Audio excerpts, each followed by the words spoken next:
how to create link or URL for video.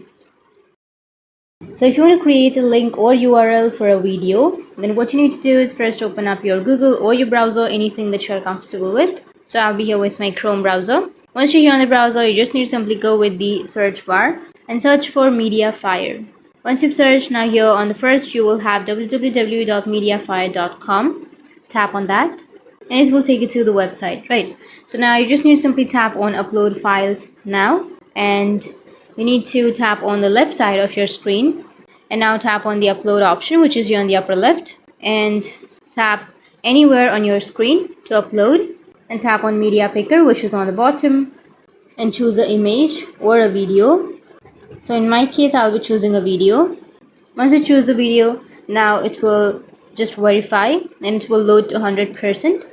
Once it's completed, here on the right side of the video you will have a copy link option. Tap on copy link and the link has been copied. So that's how you can create the link or URL.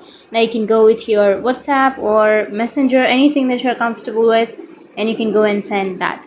You can paste it and tap on send, and that's it. That's how you can create a link or URL for a video. And if you have any questions, feel free to comment below. Thanks for watching.